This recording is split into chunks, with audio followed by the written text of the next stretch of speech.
Bueno, muchísimas gracias a todos ustedes por estar presentes, especialmente a Patricio Vergara, que desde Azogues nos va a acompañar en esta noche.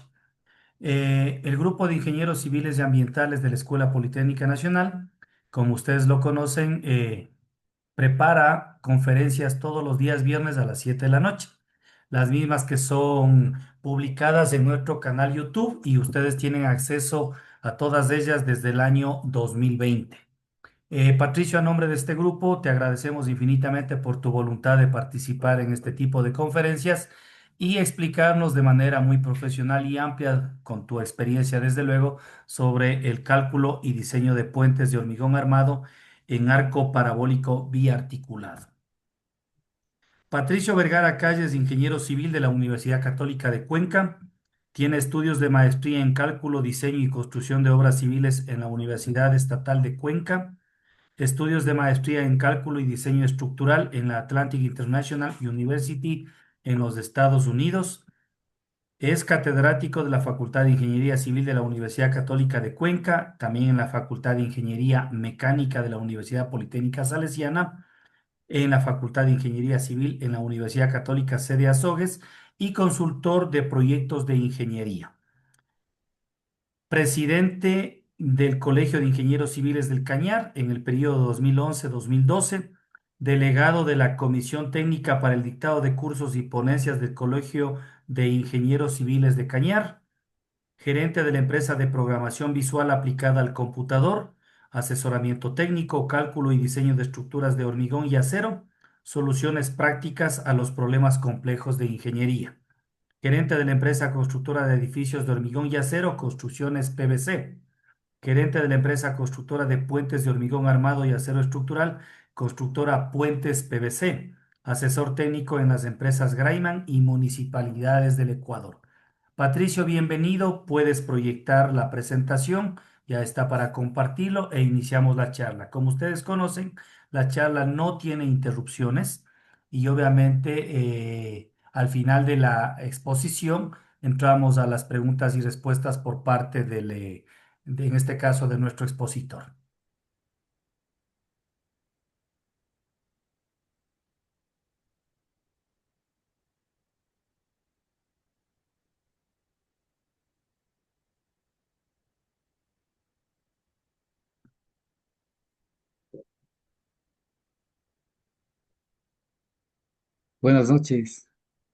Buenas noches, Patricio, ¿cómo estás?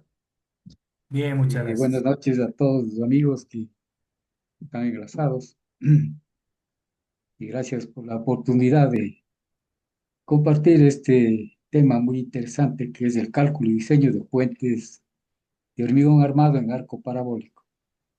Un tema que no es muy conocido y realmente vale la pena compartir porque los costos son muy económicos en relación a los puentes tradicionales. Anteriormente en el colegio presenté una ponencia de un puente, de este puente mismo calculada con el método tradicional, pero realmente me pidieron compañeros que actualice la norma y todo eso, entonces ahora eh, modulado totalmente con las normas AASHTO LRFD. Bueno, comenzando con el tema, vemos que aquí un gráfico indica Patricio, más o no menos, está proyectado. Tienes que proyectar. Estamos solo compartiendo la pantalla de tu computadora. allá, un momentito.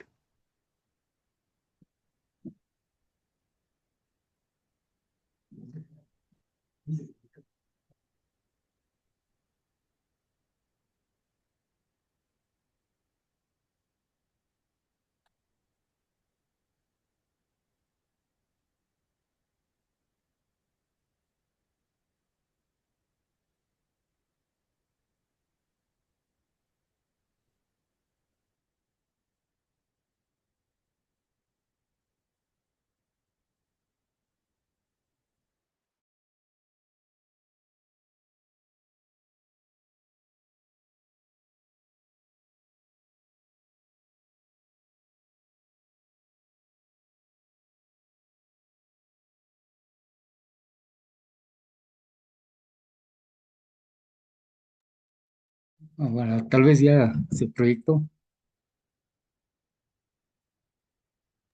Sí, ahí se Mm, puede ver. Ya, y tengo audio también, sí. Sí, efectivamente, Patricio. Ya, entonces, continuamos. Es un puente de 40 metros de luz libre con una flecha de 8 metros, que sí da la norma, una norma pequeña que ya vamos a ir analizando poco a poco. Y la diferencia de este arco es que tiene totalmente articuladas las bases. Son semicilindros fundidos en hormigón con una armadura circular y descansan en un colchón de neopreno que está en un cuenco que va a una zapata. Vamos a ir viendo poco a poco el desarrollo y las imágenes. Entonces aquí he añadido teoría de la norma de la Ashton-LRGD, que a veces resulta confusa, ¿no? Entonces aquí hay una cantidad de información que facilita el entendimiento de la aplicación de las normas. Bueno, estas son características de las normas que hay que leer. Lo que rige más es esta ecuación pequeñita que tiene un coeficiente de incremento de cargas. Es muy parecido al método tradicional. Un incremento de cargas a la carga estática sin mayorar. Y nada más es eso. Este coeficiente controla. Sino el problema es la sumatoria y la secuencia con la que debe irse aplicando. Entonces, he desarrollado en forma completa una secuencia y calculamos todo el puente en cuestión de una hora, puede ser bien, con el conocimiento bien claro, entonces es muy fácil. Aquí está una tabla que antes se usaba, que era para combinación de cargas, pero la tabla es tan compleja de leer que seguramente no nunca se llegó a manejar al 100%. Entonces esta norma nos permite manejar muy fácilmente los criterios que están en la tabla. Asimismo, tienen como tren básico el HL, el 2044, HS 2044. Hay dos formas de aplicar esta norma. Una con el tren HS 2044 y añadiendo un peso extra de un tandem que tiene aquí normadas las cargas. Entonces, yo prefiero la otra secuencia de cálculo que es un poco más lógica y más fácil de entender. En esta le añaden una carga repartida del tren de cargas que no se modifica por ningún factor y luego sobre esta le colocan las cargas puntuales que sí son factorizables, pero al mismo tiempo crea una incertidumbre para alguien que no pueda comprobar si los resultados están correctos. Entonces se vuelve una caja de Pandora, ¿no es cierto? Y nunca vas a ver si está haciendo bien el cálculo o no. Entonces, preferiblemente nos vamos por este otro lado. Esta es una metodología que ha desarrollado y es aprobada por el doctor Arturo Rodríguez Cerqui. Él desglosa las fórmulas que estaban puestas anteriormente, las desglosa de esta manera. Es una carga U, la carga última por un coeficiente n, y aquí vienen los factores de mayoración, ¿cierto? 1,25 a 0,9 por la carga muerta, más 1,5 a 0,65 por la carga muerta sobre tablero, que es el asfalto. Algunos puentes no tienen eso, entonces este factor desaparece. Y el tercer factor, que es el 1,75 de la carga viva más de impacto. Esta es la fórmula por resistencia y otra por servicio para controlar la fatiga al paso del tiempo, pero con este estaríamos prácticamente cubriendo todas esas probabilidades de fallo. Esta se puede simplificar más, ¿no es cierto? Se puede tomar los factores más grandes de los paréntesis y llegamos a esta simplificación, que sería U a 1,25 de la carga muerta más 1,5 de la carga sobre tablero más 1,5 de la carga viva más impacto. Entonces aquí aparece el coeficiente de impacto que tiene normado, es en 1,33. En la norma antigua este coeficiente era en función de la luz del puente, pero aquí no, ya tiene normado de forma fija. Y así se transforma la fórmula en algo bastante simple, muy parecida a las fórmulas que teníamos antes. Nos quedaríamos 1,25 de la carga muerta, antes era 1,30. Este 1,5 es nuevo, pero a veces no hay asfalto, entonces desaparece y nos quedan estos dos factores, que es el 2,32 de la carga viva, que antes era el 2,30 más o menos. Bueno, entonces esta U representa cargas puntuales y la MU momentos de diseño. Vamos a ir aplicando en forma secuencial. Detalle de parámetros. D sub C, carga muerta. La carga muerta de sub C tiene varias componentes. Y una puede ser para carga muerta de losa, barrederas o pasamanos. Y esta sirve para el diseño de la losa de rodadura. D sub C, carga muerta, perdón, losa de rodadura de las vigas extremas. D sub C, otro D sub C es la carga muerta de la losa, más las veredas, más las barrederas y más las vigas laterales o traves. Otra de sub C sería para manejar las carga muerta sobre las vigas centrales y así. Entonces, cada elemento del puente, incluyendo losas, vigas, columnas y arcos, tiene su carga muerta propia, que es igual que antes, se analiza de la misma manera, pero sin coeficientes de incremento. Lo que se hace es tomar los coeficientes de incremento que estaban en las fórmulas anteriores y ya entramos al método del alto LRFD. Tenemos la carga W. Solamente le consideran la superficie de rodadura, que es la capa de asfalto. Y luego la carga viva más impacto, que aquí ya entra el tren de cargas, que puede entrar de dos formas, o bien con carga repartida, combinada con carga puntual, o simplemente las cargas puntuales, ubicando en las posiciones más desfavorables. Todo sirve como antes, exactamente igual. La resistencia de materiales sirve, las teorías de estructuras, incluido Cross, elementos finitos o métodos aproximados sirven. Únicamente se ha hecho un incremento de unos factores de seguridad. Entrando ya al análisis, comenzamos con este consejo, ¿cierto? Se recomienda jugar con la posición de las cargas puntuales del tren de cargas a fin de encontrar las hipótesis más desfavorables tanto para el cálculo y diseño de losas de rodadura, para vigas laterales y centrales, para arcos laterales y centrales. Con este criterio prácticamente tenemos el camino para iniciar el trabajo. Aplicación de estos criterios al puente en arco. Datos generales. Longitud 40 metros. Separación entre arcos 3 metros. Bueno, esta separación entre arcos es la luz de la losa, pero realmente hay que restar el ancho de las vigas. Las vigas son de 30, así que tendríamos 2,70. Por eso es que también la losa resiste a satisfacción con un espesor de 20 centímetros. Yo construí ya ese puente hace muchos años y no tiene ningún indicio de falla. Pero también pasa con 3 metros. Claro que un poco ajustado.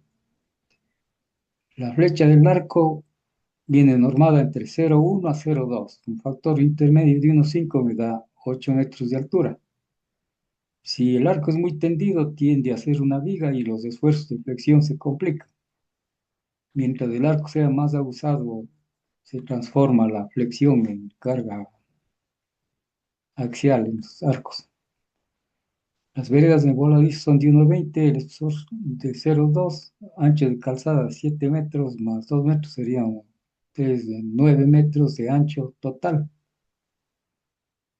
Y bueno, vamos a ver.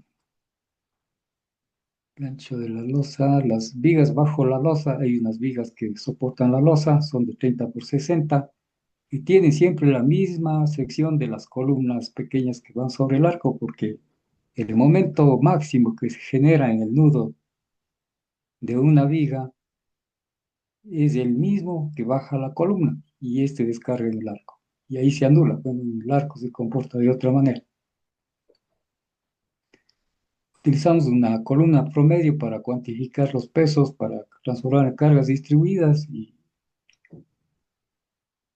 el arco está planteado en un inicio de 50 por 70, pero vamos a ver que se incrementa a 50 por 95 según los cálculos. Y ya, para aplicar el método LFD, lo que les decía antes, valen todos los métodos, todos los algoritmos matemáticos que sabemos. Aquí tenemos una vista general del puente. Aquí se ve las pantallas laterales. Este puente también es económico porque no tiene estribos. Es soportado únicamente por una pantalla, todo el relleno.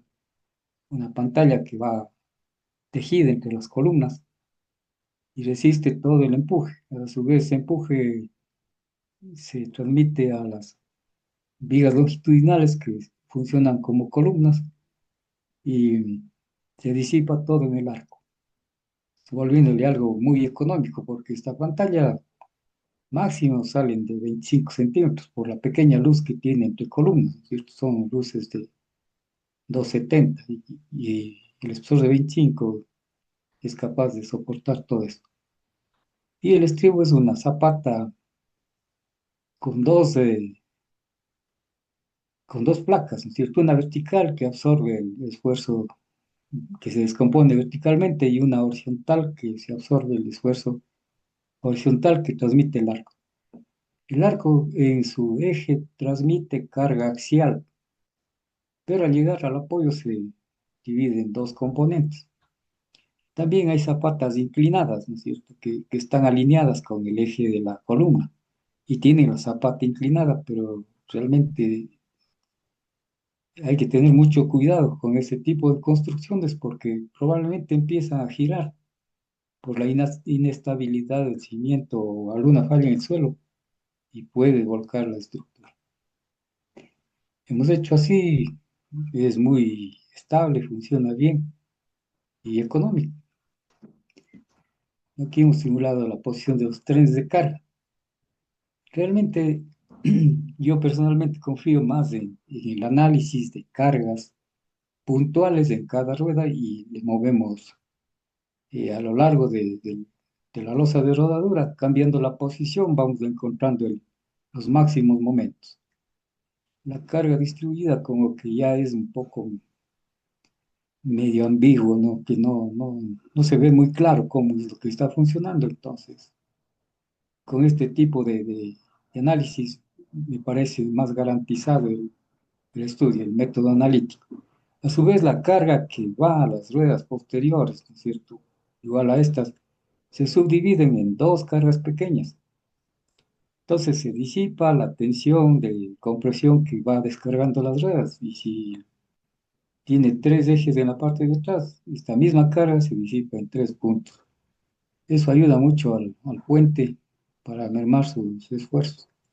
Aquí tenemos un corte transversal, la losa de rodadura, las columnas que se empotran al arco en puntos a diferentes alturas y una viga de trave. Es una viga pequeña de 30 por 30. Entonces, la rigidez lateral para sismos es bastante grande porque es un diafragma. La losa funciona como un diafragma muy grande, son 9 metros de ancho y con armadura. Entonces, muy difícil es que un sismo les logre eh, fatigar el sentido longitudinal. Acá al fondo se ven las columnas que están en la pantalla posterior. Entonces, esta es la pantalla que funciona como muro. Es bastante grande realmente. Aquí hay una costura de unión entre la zapata y la pantalla. Entonces, esta costura no está fundida monolíticamente. Prácticamente es un subdren. Toda la humedad que llega aquí baja acá y se proyecta al río directamente. La zapata tiene su losa inclinada, su zapata vertical que no llega solamente a este límite, sino sobrepasa según la necesidad de la tensión. Aquí hay una pequeña línea que indica que la zapata está proyectada por parte de atrás de la pantalla y es mucho más alta. Entonces, con esto yo centro estas cargas en el centro de gravedad de la zapata para evitar momentos de volcamiento por excentricidad. De ley que siempre va a haber ese momento de excentricidad, se considera un porcentaje más o menos entre 5 a 10 centímetros. Aquí tenemos la distribución del nuevo tren de cargas. Eh, Antiguamente se utilizaba redondeando las cargas a 40 toneladas, pero eh, esta norma nos sugiere trabajar con las cargas exactas, que llega a 32.670. Entonces, esta se distribuye en los ejes, 14.000 en cada una, 3.600 en los ejes delantero y posterior, pero a cada grupo de ruedas va a 7.260, que ya es muy bajo, ¿no es cierto? A su vez, estos 7.260 se va a dividir en dos, si es que el tren tiene dos ruedas, y de ley que todos los trenes de estos ya tienen dos ruedas, dos grupos de ruedas, que a su vez no son dos, sino son cuatro. Entonces sigue bajando la tensión y es muy bueno. Acá vemos una vista frontal. Entonces las ruedas pequeñas de adelante llevan 1.800, es una carga bastante baja, y las posteriores 7.280. Aquí tenemos por rueda. Entonces, esto es lo que yo hago referencia. Según el número de ruedas, baja la intensidad de la tensión. Bien. Este esquema nos indica cómo se analiza con cargas puntuales y para que el método sea mucho más eficiente. Es muy probable que los trenes de carga corran alineados por la viga central, sin inclinarse a ningún lado. Seguirán la viga central exactamente. He hecho algunas observaciones, me he pasado mucho tiempo haciendo censos. He visto que tienden a irse por las vigas centrales porque están como diseñadas para que el espacio de los carriles tenga como límite las vigas centrales, pero muchos, por comodidades, especialmente los grandes camiones, se separan bastante de la viga. Entonces, una carga de hilera, ¿no es cierto?, de las ruedas, vamos a ver, en este caso izquierda, irá por la viga central, pero la rueda lateral, que tiene los mismos pesos, le transmite por fracción mecánica, ¿no es cierto?, un porcentaje. Para estos 3 metros de losa es un 40% de la misma carga puntual que tiene acá. Entonces, si esta tiene 15.000, realmente transmitiría un 40% más. Bueno, esta es la ecuación del arco.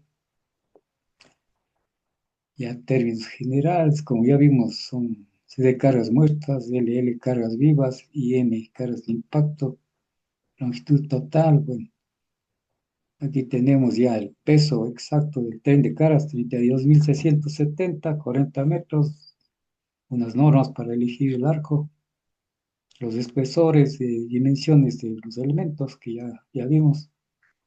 Nuevamente las fórmulas definitivas que vamos a aplicar ya en el primer cálculo. Cálculo. Ya empezamos con la losa de rodadura.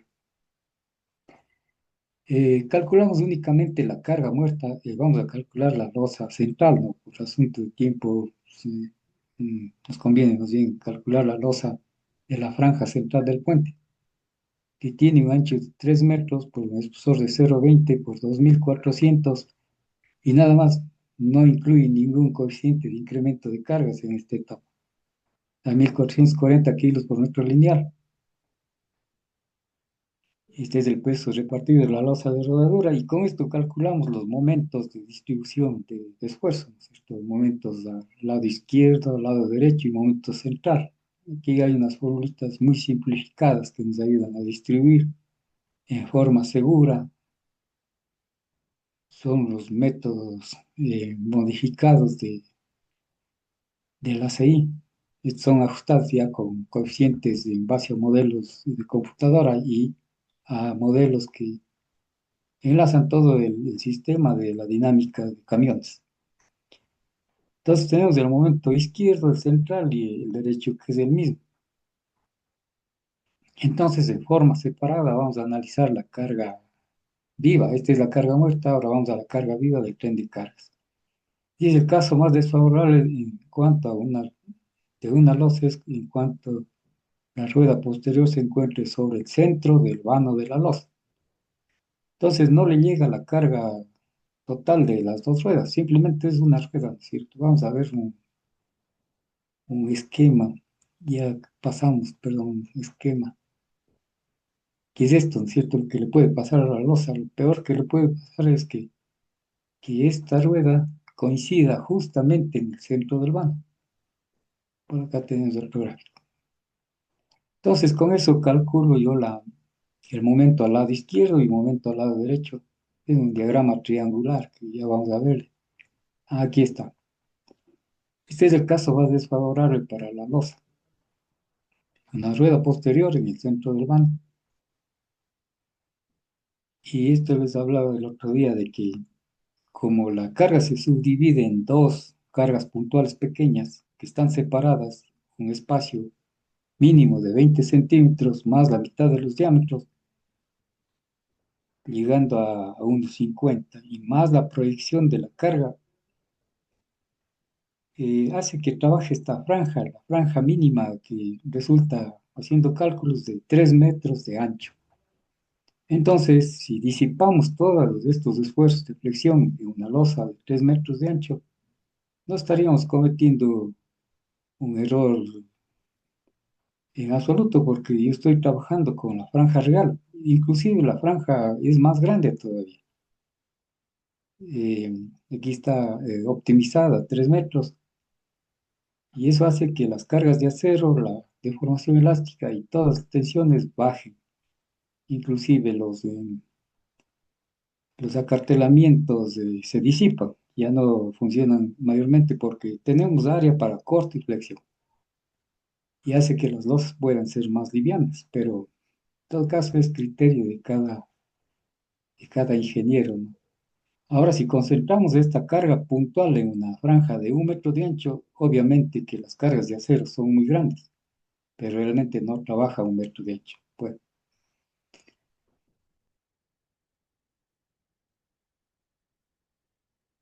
y ahí si aplicamos fórmulas de diseño para la carga según el H2LRFD.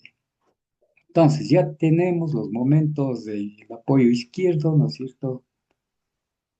Por carga estática, carga muerta y carga viva. Ahora vamos a combinar según las fórmulas del H2LRFD. Momento es igual a 1,25 del momento de la carga muerta más el 1,5 del momento de la carga de tablero que no hay, y 1,75 del momento de la carga viva, carga dinámica, ¿cierto? Aquí incluye el coeficiente de impacto. Entonces multiplicamos el 1,25 por el momento izquierdo de la carga muerta más el 1,75 por el 1,33 de impacto de la carga viva, y nos da el momento total izquierdo. Como ven, sube bastante, ¿no? Mucho más de lo que tenemos aquí, 129.000, acá tenemos 435 y llegamos a 1.758.000. Diseñamos el acero del extremo izquierdo con una franja de 3 metros de ancho con 0,20 y un peralte efectivo de 16. El momento de 1.000.000 es el momento MU. Nos da un acero de diseño de 20,46 centímetros cuadrados, que es mayor al mínimo y menor al máximo, y equivalente a un phi de 12 milímetros cada 10 centímetros. En los montantes, siempre, en los puentes siempre da estas cuantías. Uno de 10, de 12 cada 10 en los montantes, y en el bando central cada 20. A veces es uno veamos, este es el bando central. Asimismo, hago la combinación del momento por carga muerta más el momento por carga viva y llegamos a 8.404. Hacemos el diseño y me da un phi de 12 cada 20. Coincide con las experiencias reales de la construcción de puentes. Hay que comprobar las deformaciones elásticas. La longitud efectiva del vano de losa es del 80% del vano total, es decir, el 80% de 3 metros sería 240. La inercia de la losa, eh, sin considerar fisurada, es de 200.000. El módulo de elasticidad para el hormigón de 280, 284 y el momento central. Aplicamos esta pequeña fórmula que calcula la deformación igual a 5 veces el momento central por la longitud efectiva al cuadrado sobre 48 y me da 0,1 centímetro. Deformación elástica permitida por las normas. Aplicamos la norma de formación elástica, es la longitud efectiva sobre 900, que es 0,26. Es mayor la permisible a la actuante y cumple. Cuando se degrade la losa al paso de los años, se fisura, puede bajar esta resistencia, la inercia, e incrementarse la deformación elástica. Si llegara a bajar a la mitad de la inercia, esto llegaría prácticamente a 0,2, que también estaría dentro de la norma. Diseños de las vigas bajo la losa de rodadera. Son las vigas longitudinales. Perdón, para ir viendo el gráfico.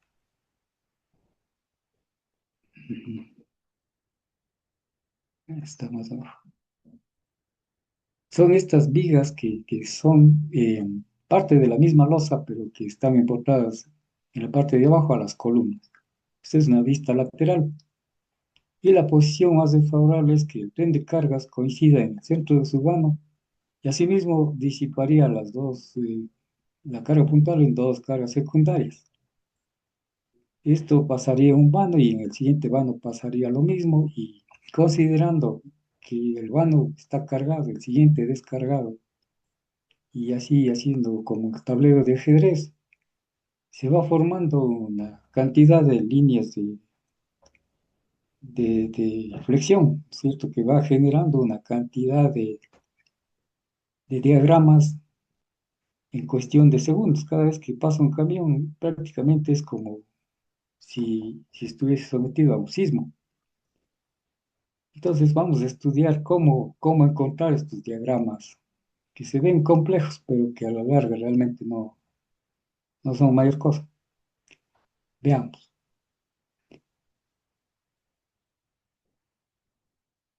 Estamos aquí, aplicamos fórmula de diseño, ya hicimos cálculo de la deformación elástica, ya hicimos esto. Diseño de la viga bajo la losa de rodadura. Tenemos la carga repartida de la losa sobre la viga, ¿no es cierto? Que sería a QL igual 270, porque le restamos el ancho de la viga tiene 30 centímetros, entonces queda 270 por 0,2 y 2400, me da directamente la carga repartida. La longitud del vano entre columnas es de 4 metros. Carga repartida de la viga sería 0,30 por 0,6 por 2400, que me da 432 kilos por metro lineal.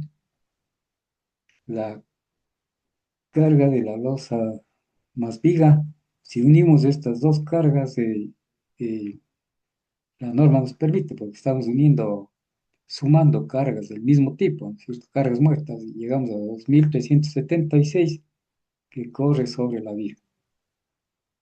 Entonces calculamos el momento izquierdo y el momento derecho con esta carga y tenemos ya el momento izquierdo y derecho por carga muerta, incluidos los cortantes que están por ahí.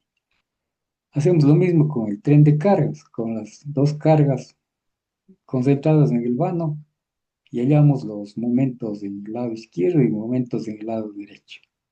Aquí estoy descomponiendo la carga de 7200 que le llega al eje, al par de ejes, y va a 3630 a cada rueda.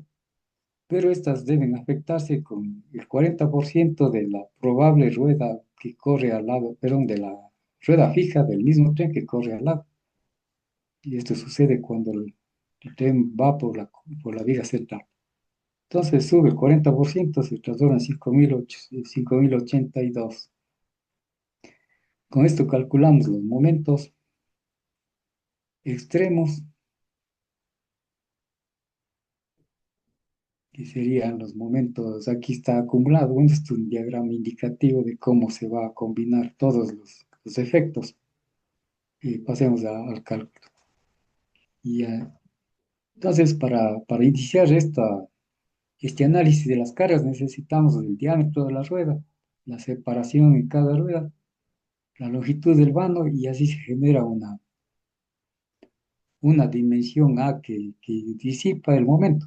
Es decir, esta es la posición de la carga puntual a una separación A del apoyo. Entonces, haciendo el cálculo de este momento y distribuyendo, baja, baja significativamente el esfuerzo de flexión, comparando que si fuese una sola carga en el centro del bando. Entonces, tenemos el momento izquierdo de 884 y el central de 810.000. Casi son iguales, es por el comportamiento dinámico. Los factores de distribución no son iguales a los de Cross, son factores especiales que contemplan esta cantidad de probabilidades de vano cargado y descargado y en fin, entonces llegamos a esta dinámica. Momento de apoyo izquierdo de la viga.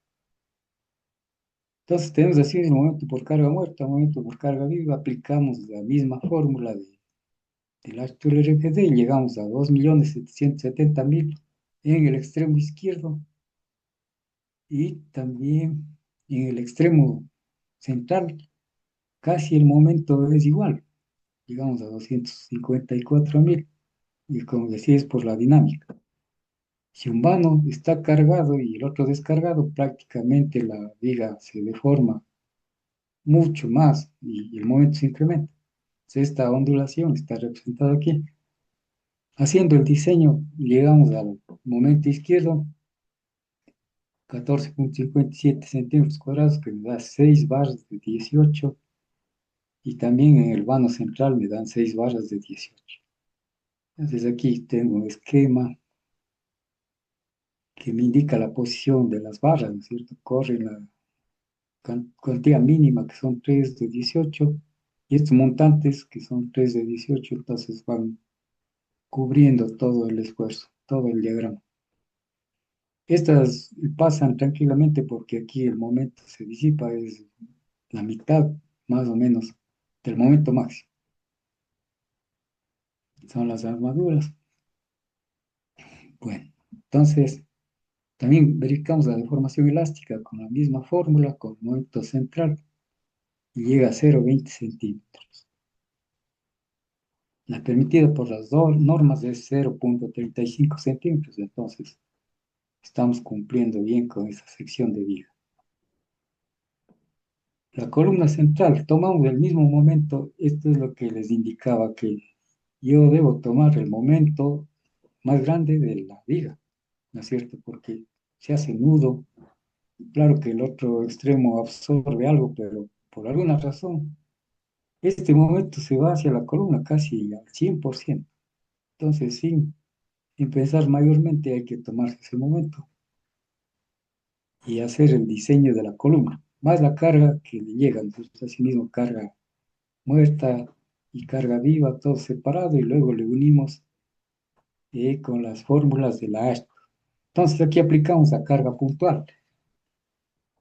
Asimismo, la carga puntual TU será 1,25 de la carga puntual muerta más 1,75 por 1,33 el impacto de la carga viva.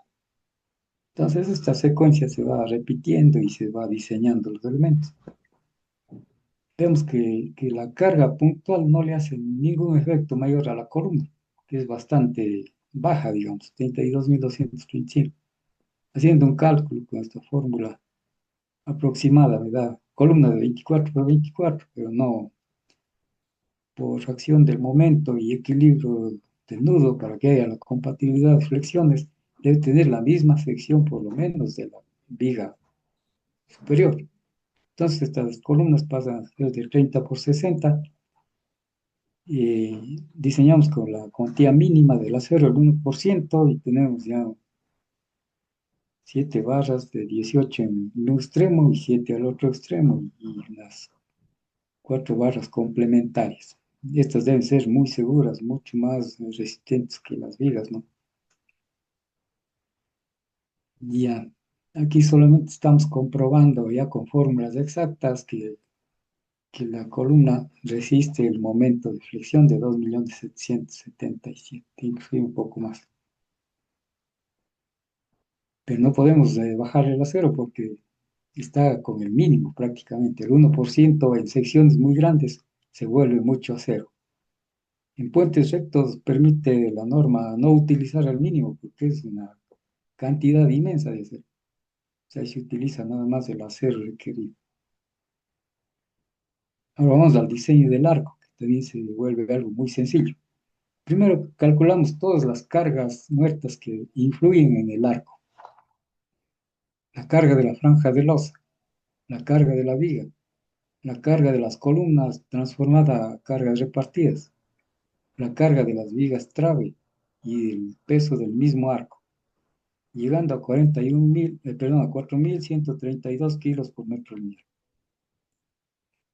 Para este cálculo siempre transformamos al tren de cargas en carga dinámica repartida, pero ya como para aplicar el criterio de incremento del LAST, RFD.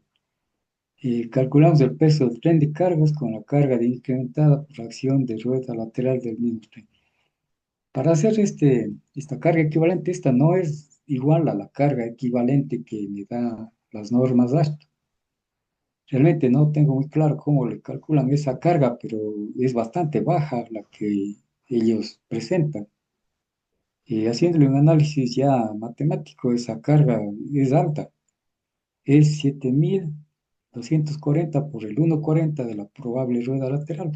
Ya subimos a 10.164 en los dos ejes, más el eje delantero que asimismo sube a 2.541.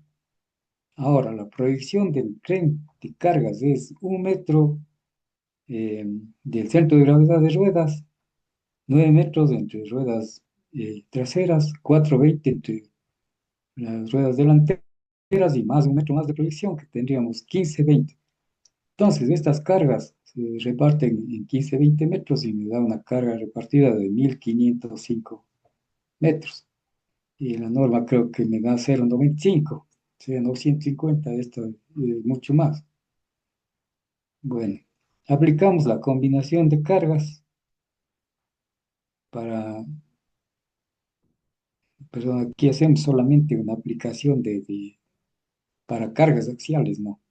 1,25 de la carga muerta más 1,75 de la carga viva. Ya, con esto calculamos los esfuerzos cortantes en el arco. Pero aquí hay una fórmula. El cortante del arco es sumamente fácil, ¿no es cierto? El cortante en el apoyo es la carga repartida muerta por 40 metros sobre 2. Ya tenemos la reacción vertical por carga muerta. La horizontal es el momento estático dividido para 8. Y el momento estático Q por L al cuadrado sobre 8. Y esta es la incidencia del 0,8. Entonces la horizontal es 103.300. Haciendo la composición de cargas encontramos la carga que baja por el arco, llegando a 134.567. Este es solo carga muerta. Ahora hacemos lo mismo con la componente de la carga viva, sin ninguna mayoración, y llegamos a 48.184 de carga inclinada. Ahora sí hacemos la composición con los criterios del HRFD para cargas.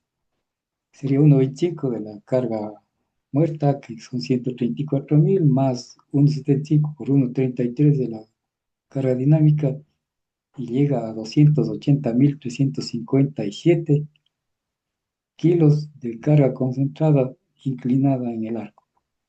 Aplicando esta pequeña fórmula nos da una base mínima de 60,61, pero transformamos a una sección rectangular que nos conviene por la flexión y llegamos a una viga de base de 50 por 95.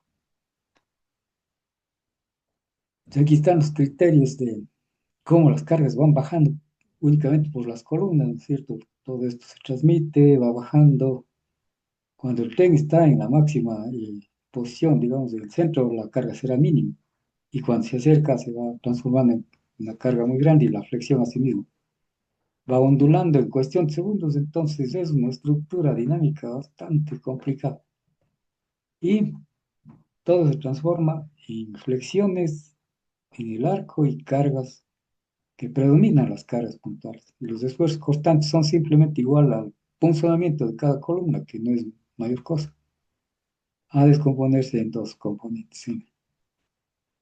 Bueno, haciendo el análisis del arco, el 1% es bastante grande, se distribuye en 18 barras y tenemos esta sección que le vamos comprobando que resiste a compresión y a flexión.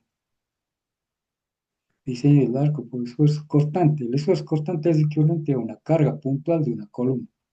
Con 32.000 prácticamente el cortante no le hace casi ningún efecto a la sección tan grande del arco. Y me dan estribos cada 70 centímetros, como es lógico, no se puede poner. Entonces bajamos a 15 centímetros, el mismo estribo tradicional. Comprobación de la resistencia del arco, de la sección del arco a máxima compresión. Usamos ya las fórmulas de diseño. Se eliminan las cargas de acero, son simétricas, y llega a una resistencia de PU de 354.025. La requerida es de 280.000, entonces estamos bien. Estamos usando hormigón de 280, con 210 no pasaría, ¿no es cierto? Está bien, por carga axial resiste muy bien. Ahora vamos a comprobar la flexión. Miren, aquí yo he hecho estas envolventes de flexión únicamente con cálculos manuales que coinciden casi un 95% con los modelos de computadora. Eso me da una seguridad de que tanto los cálculos manuales como el modelo de la computadora están bien porque puedo controlarlos, ¿no es cierto? Puedo validar. Y hoy en día se cree por muchos jóvenes, siempre los jóvenes, que la computadora es la que manda, no, es al revés. El que ordena es el ingeniero y valida los resultados, más no los softwares.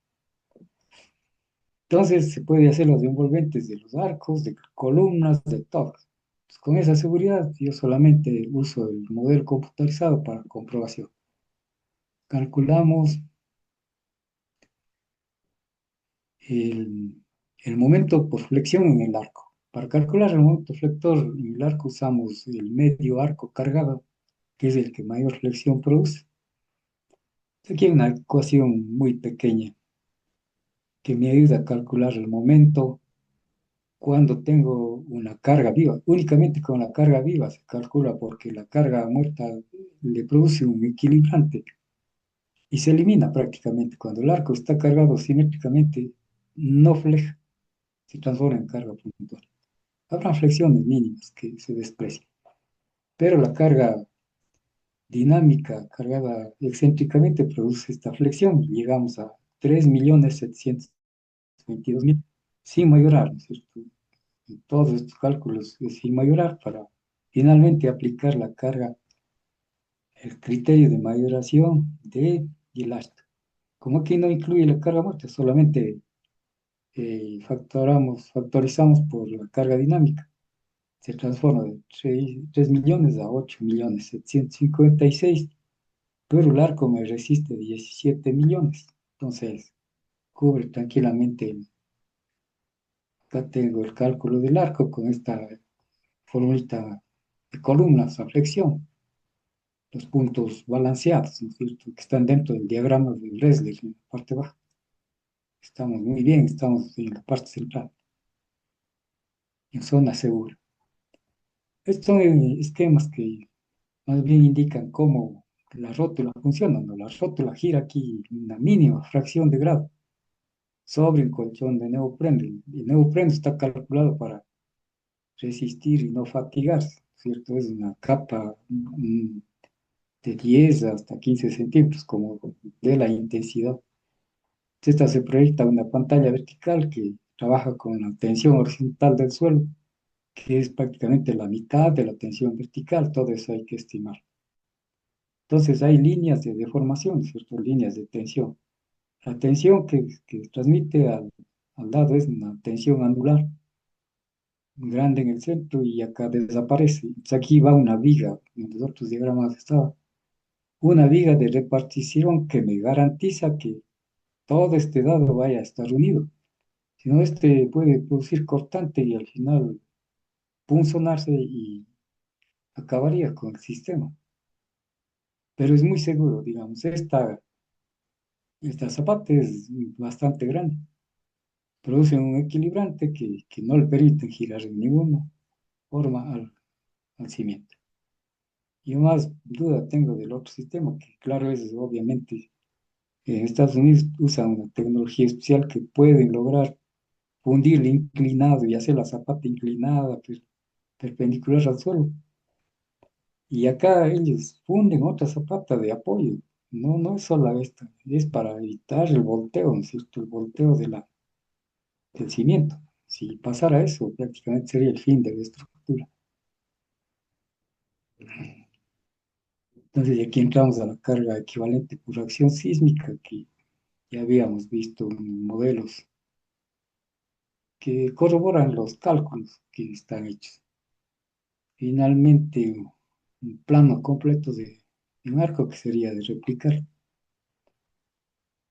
Entonces, el modelo matemático pudiera quedar para otra ocasión porque es interesante también, pero primero hay que estar claros de cómo funciona esto manualmente y luego sí aplicar el modelo ya sabiendo qué es lo que vamos a hacer.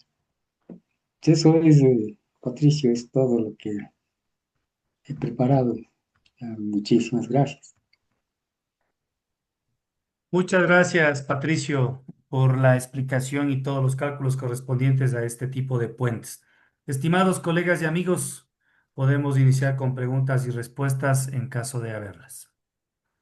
¿Podría cerrarle la presentación, Patricio, por favor, para podernos apreciar todos? Y ya le llamo a mi técnico, es el que sabe esto. Ya lo-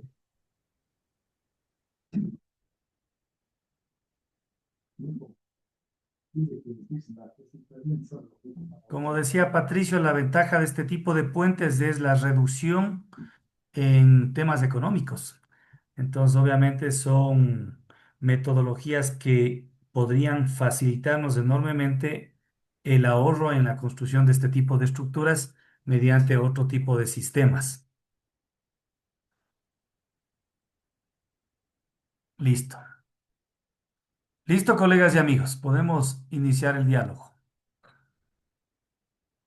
Podemos hacerlo a través de las aplicaciones del Zoom, levantando la mano en la pantalla o a su vez preguntando a través del chat propio de la conferencia de esta noche.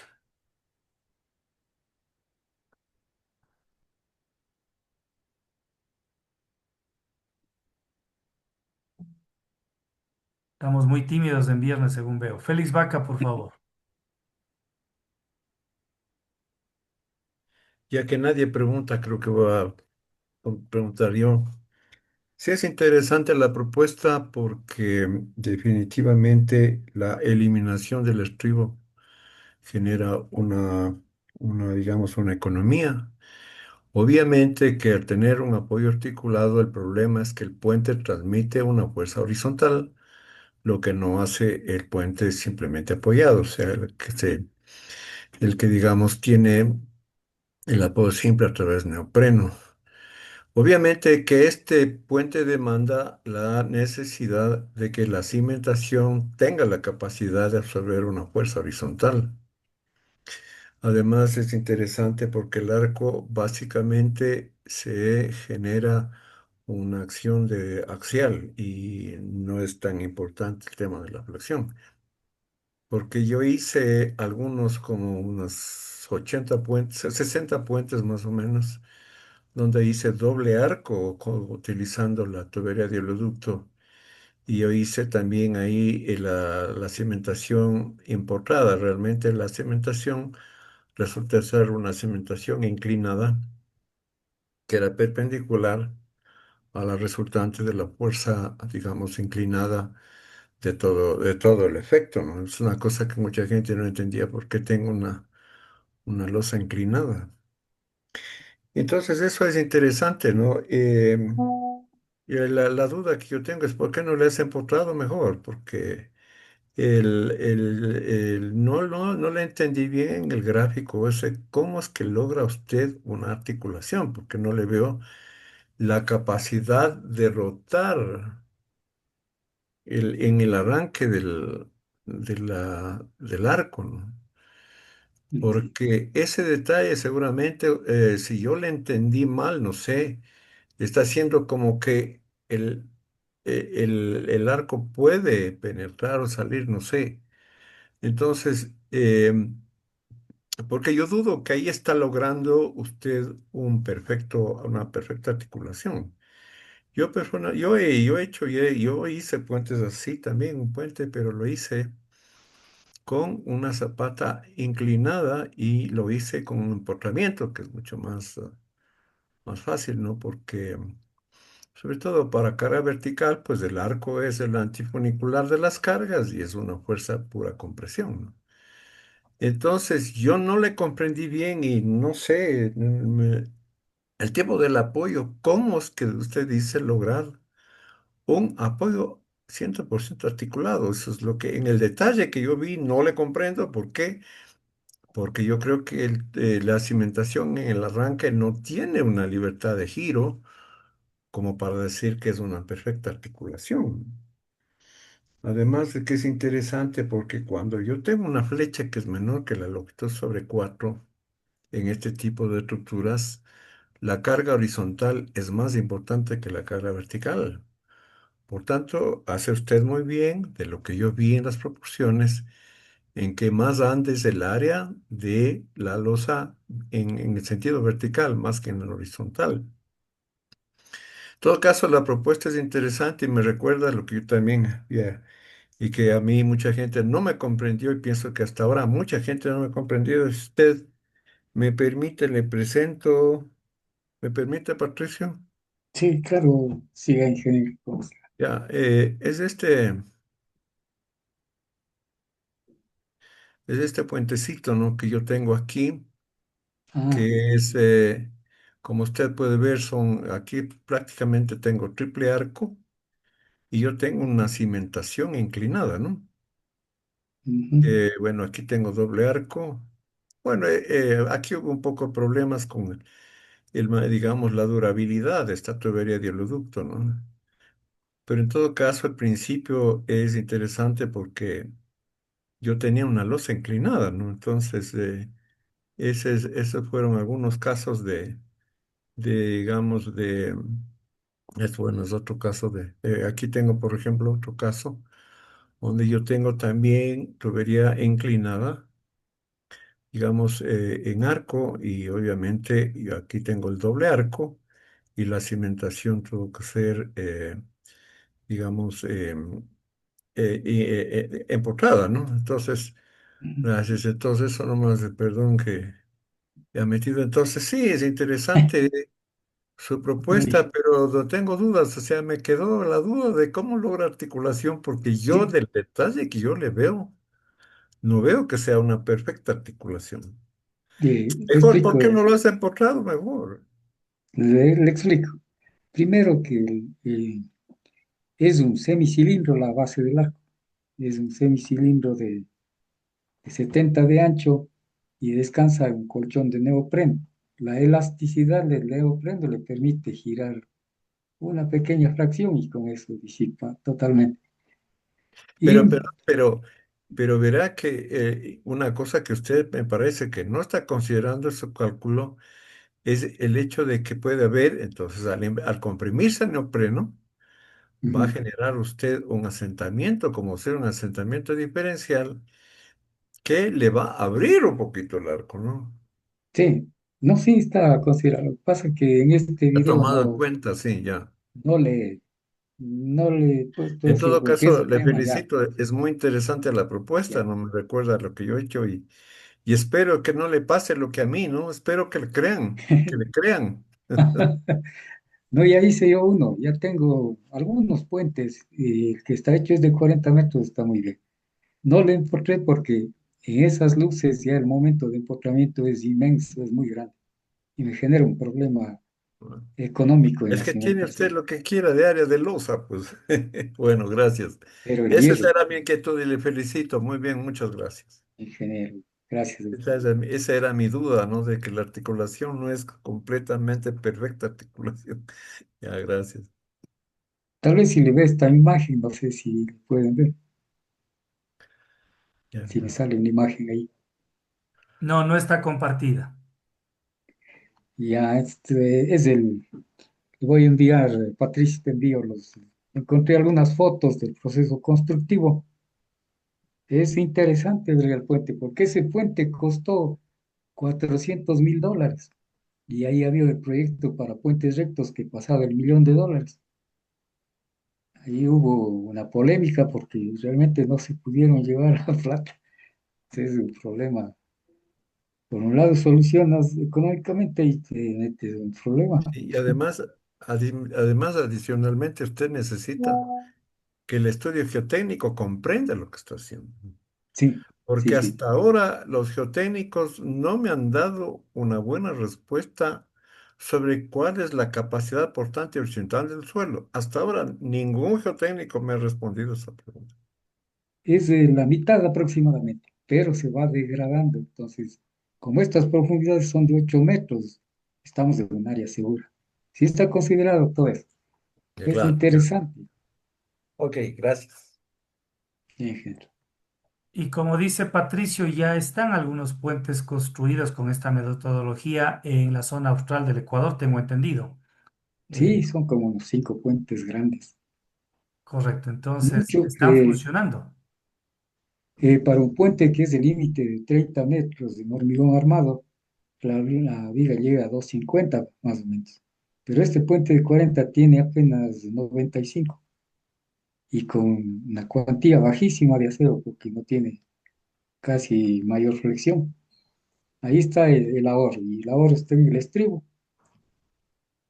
Entonces es eficiente, yo pienso que debería promocionarse y el diseño es bastante bonito, es atractivo, decorativo, muy funcional.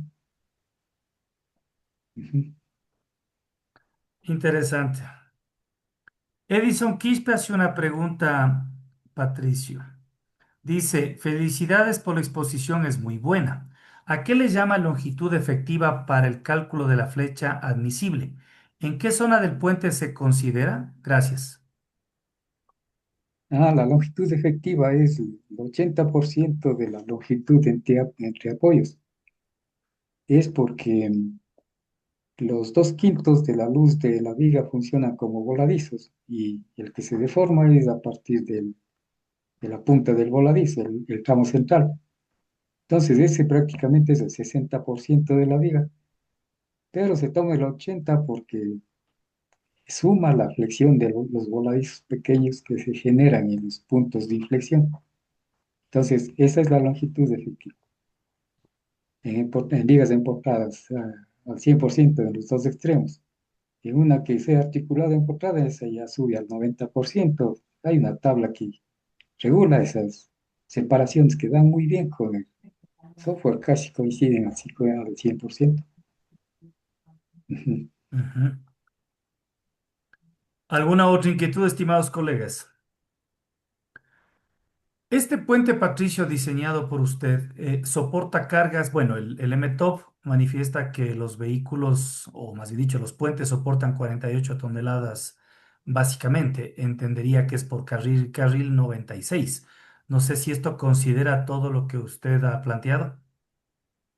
Sí, sí, está hecho con las normas antiguas del MOP y ahorita lo que hice es evaluarle con las normas de HTLRFD y pasa tranquilamente. Sí, tiene sus coeficientes de seguridad. Sí, es muy resistente, muy rígido. Ujú. Perfecto. Marito Morán, creo que estás con ganas de preguntar.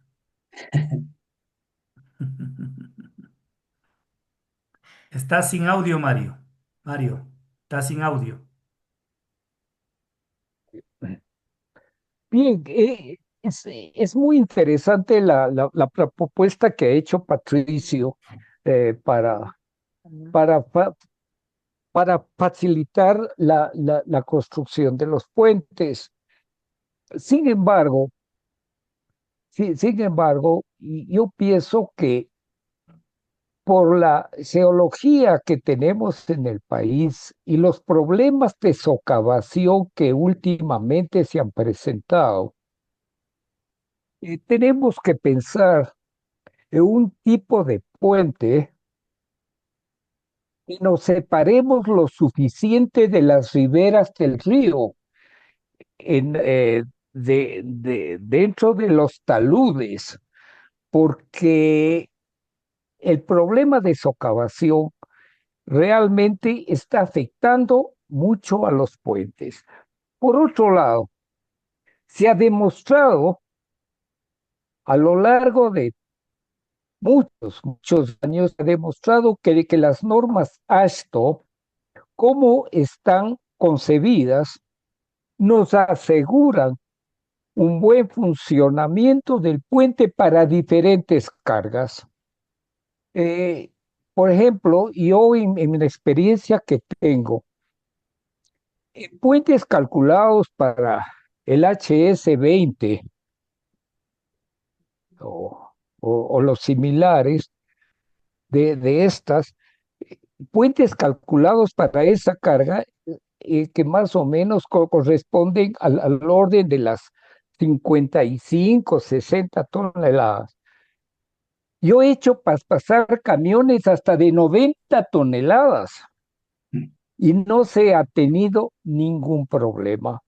La forma, el modelo de carga que utiliza el ASHTO le asegura un funcionamiento bastante bueno de la estructura, le asegura. Entonces, yo sí pienso que debemos enfocarnos más a los problemas geológicos, para poder asegurar la estabilidad del puente. Y, y ahí sí podemos hacer una serie de cosas. También comparto con lo que dijo Félix Vaca de la articulación. La articulación tiene que ser muy franca, muy abierta para asegurar el funcionamiento perfecto de esto y la repartición de cargas horizontales y verticales, fuerzas de corte y fuerzas de compresión que, que se aseguren estas dos componentes de la fuerza. Gracias. En todo caso, es muy interesante la propuesta de la estructura puesta ahí por los costos del puente. Gracias. Gracias, ingeniero. Eh, no sé si Patricio puedo tomar la palabra un momento. Claro, sí, sí, efectivamente, Patricio. Eh, yo tengo una segunda parte del estudio que es el efecto del calentamiento global sobre las redes hidráulicas. Justamente trata sobre cómo proteger los puentes para que no estén colapsando por socavamiento. Entonces, es un tema muy lindo, ojalá tenga la oportunidad de presentar. Eh, Trata muchísimo sobre el incremento de los caudales hasta un 200% y el flujo gradualmente variado, como complica la cimentación llegando a extremos de socavamiento. Entonces, yo he diseñado un aparato que tiene azul ampliado y unos muros de protección que avanzan al frente del puente, más o menos como la canaleta Farsha, y le protege al 100% al puente.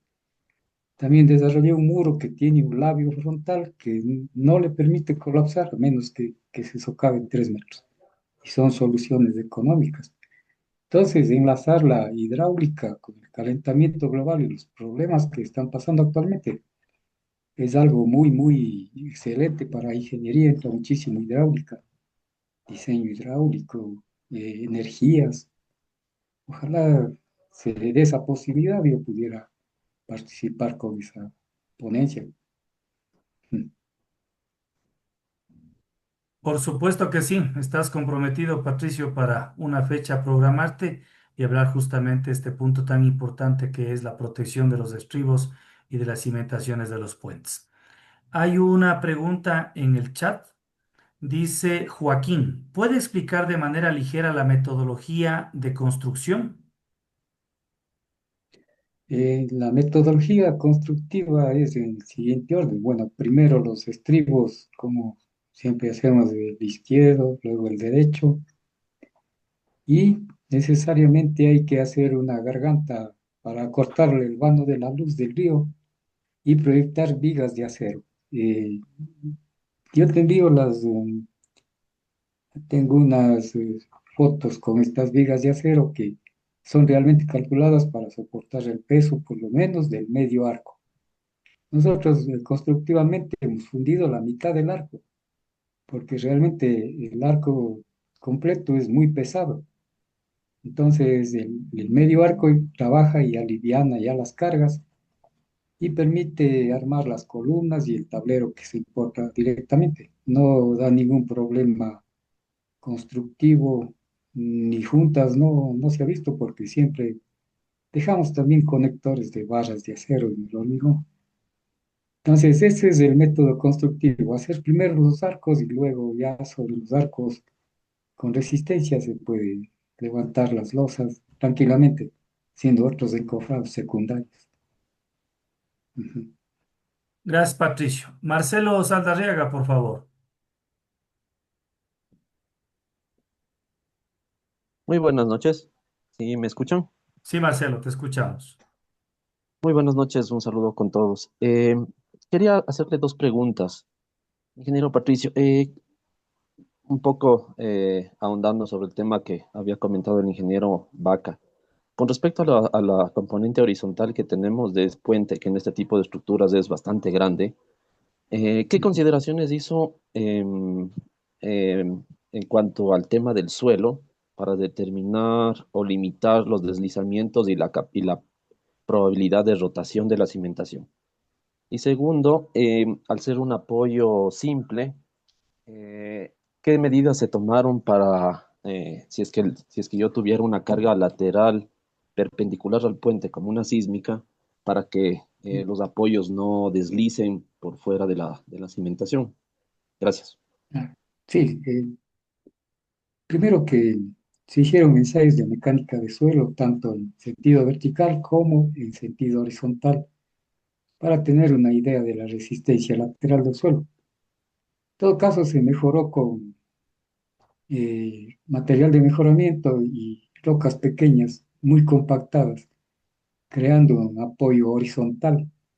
Prácticamente es muy seguro, no puede fallar horizontalmente porque se amplían los espectros, los bulbos de presión y las presiones laterales bajan al orden del 0,1 aproximadamente.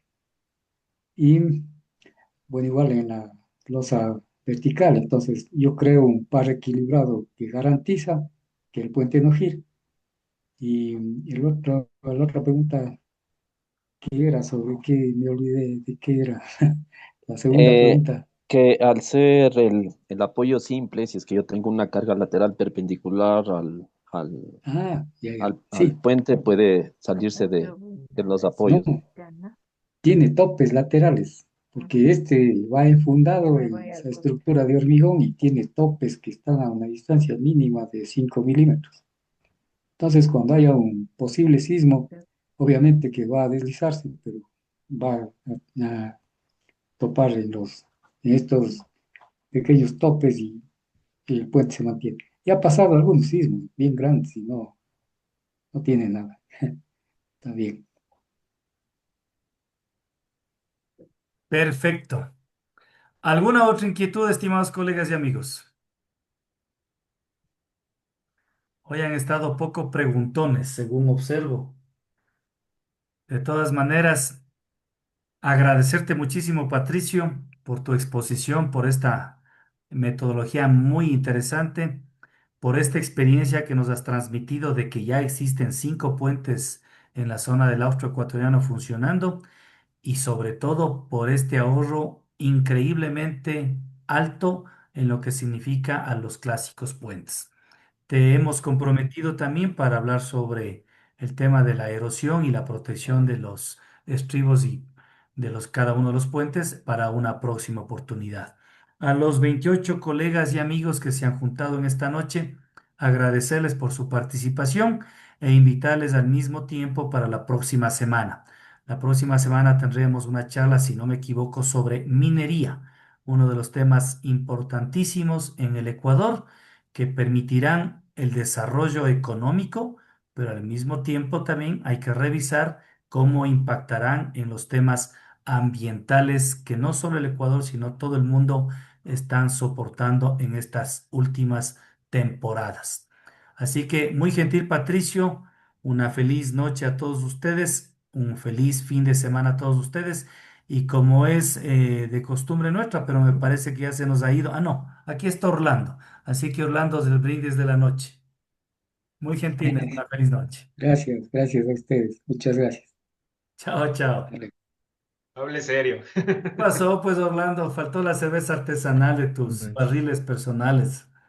Bueno, allá al conchito ya para terminar. La próxima bueno, tiene que buenas ser noches con presencial con todos. un tonel de esos, ¿no? Porque Félix, Gustavo, Mario, Eduardo, todos estamos esperando. Tengo un hita por ahí que les podría ofrecer, que les podría gustar. Apenas tiene 2 años guardada, es decir, está bien añejadita. Chévere. Entonces está lista a visitar, creo que es por el Valle de los Chillos. Así que Por cualquier ahí rato cerca. hacemos una conferencia desde tu casa. ¿Te parece bien? Claro. Un Estamos abrazo. conversando. Bueno, Felicidades a todos. Chao, chao. buenas Buen fin noches de con semana. todos. Un gusto siempre Gracias. saludarlos. Hasta luego. Buenas noches con todos.